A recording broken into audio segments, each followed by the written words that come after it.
औषधं फाटतात. तर नेमकी औषधं का फाटतात हे कारण पहिले आपण समजून घेऊ. आणि फाटलेलं द्रावण हे फवारावं का, किंवा फवारण्यापूर्वी आपल्याला त्याला फवारणं योग्य बनवता येईल का, हा आजच्या या प्रयोगाचा आपला विषय आहे. आता आपण या ठिकाणी 3 औषधं घेतोय. एक औषध आहे झिंकोडील, ज्याच्यामध्ये झिंक ऑक्साईड आहे 39.5%. एक औषध आहे मायक्रोडील, ज्याच्यामध्ये मिक्स मायक्रोन्यूट्रंट आहे. हे दोन्ही औषधं मी या ठिकाणी काढलेले आहेत. आता हे द्रावण फाटणार हे मला माहिती आहे, पण हे का फाटणार हे मी तुम्हाला त्याचं टेक्निकल कारण या ठिकाणी सांगतो. आपण सगळ्यात आधी लिटमस टेस्ट करणार आहोत. साधारणतः या औषधांचा पीएच काय आहे हा पीएच आपण चेक करणार आहोत. सगळ्यात पहिले आपण पाण्याचा पीएच चेक करणार आहोत. फवारणी योग्य सगळ्यात योग्य पाणी पिवळा कलर याचा आहे, म्हणजे साधारणतः 6 पीएच याचा आहे. तर हे पाणी फवारण्याच्या अतिशय योग्य आहे. हा पहिला टेस्ट आपला झाला. दुसरा मायक्रोडील जे मी याच्यामध्ये टाकून घेतलेलं आहे,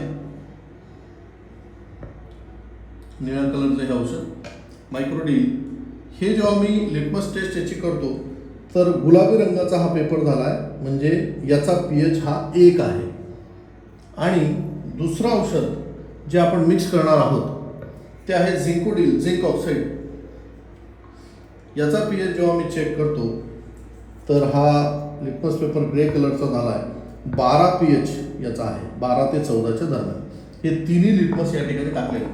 हा आहे 6 पीएच, हा आहे 1 पीएच, हा आहे 12 ते 14 पीएच. आता काय होईल मित्रांनो बघा, सगळ्यात आधी झिंक ऑक्साईड आपण या पाण्यामध्ये टाकतोय, साधारणतः एक 20 ते 25 ml, आणि ते पाण्यामध्ये आपण मिक्स करून घेतोय. आता नॉर्मल पीएचला म्हणजे न्यूट्रल पीएचला जेव्हा औषध आपण टाकतो बघा, दुधासारखं अतिशय स्वच्छ हे तयार झालेलं मिक्स वरून अतिशय सुंदर द्रावण तयार झालं. आता हाय पीएच मध्ये मी आता लो पीएच मॉलिक्यूल टाकतोय, 1 पीएच, आणि हे टाकल्या आपल्याला खाली दही जमलेलं दिसतंय. झालंय हे दही झालंय. क्लोज तुम्ही बघितलं तर जसं आपण ताक उसळतो त्याप्रमाणे या ठिकाणी दही झालंय.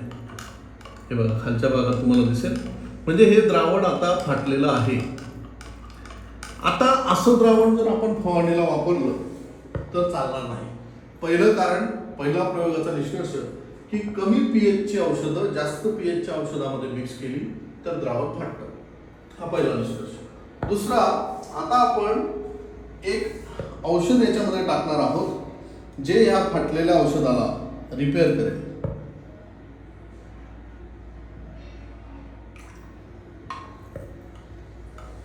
आणि हे औषध टाकल्यानंतर द्रावणाचा रंग बदललेला आहे.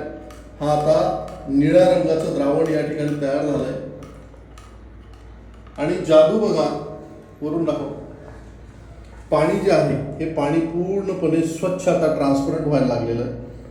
हळूहळू त्याच्यातला सगळा न विरघळलेला भाग तुम्ही जर बघितलं पूर्णपणे हा विरघळून गेलेला आहे. यातलं दही सगळं एकजीव झालेलं आहे, काहीही शिल्लक नाही. फाटलेलं सगळं द्रावण पुन्हा एकजीव झालेलं आहे. प्रयोग म्हणून, पुरावा म्हणून आपण हे औषध आता गाळून घेणार आहोत, म्हणजे खरंच ते एकजीव झालंय की नाही हे आपल्या लक्षात येईल.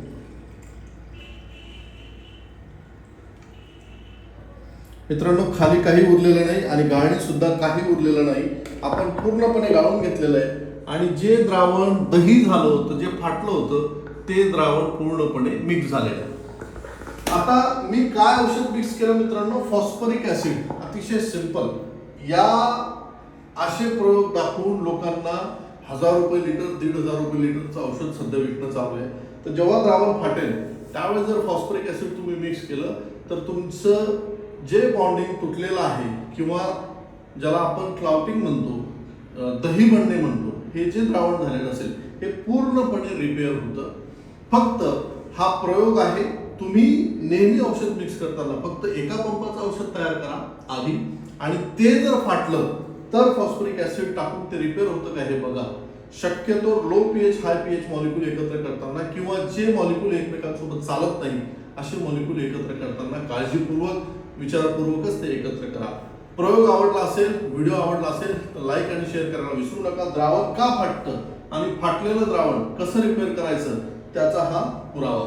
धन्यवाद.